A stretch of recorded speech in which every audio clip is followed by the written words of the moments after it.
Okay, y'all, this is part two.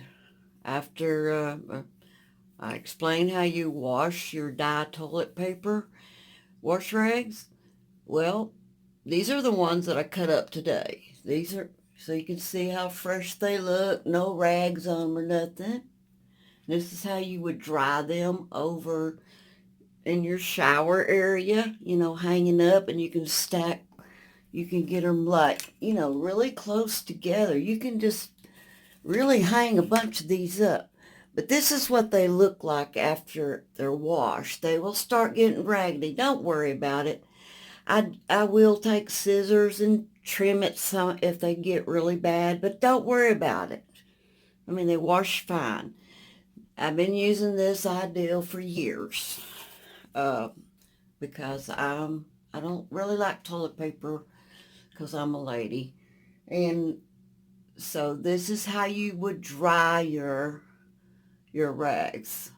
And you can get more on there as you see the space here. I just didn't have any more pins to use. You can use clothespins. See, I use a clothespin up there. Works just fine. Or you can use these, I call them chip holders. I don't know what they call them, but I like these. These better than clothespins. And they are, rubber protected. So there you have it.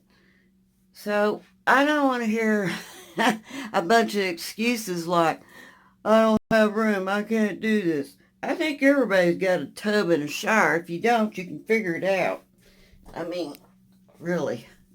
So, all right, short video, and I will, this is video number 2 on dye toilet paper.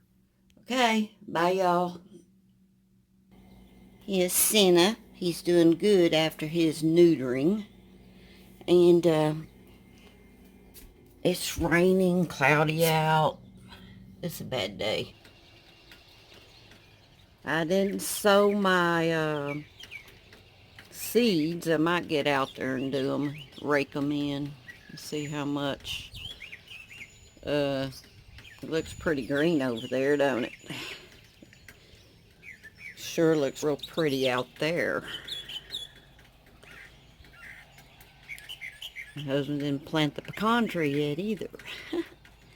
That pretty field, everything. That's a mountain ridge. Horses out there. He's enjoying it.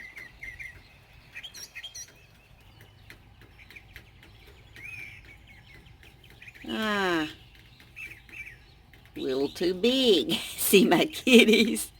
Aren't they cute? One green eyes and one blue eyes.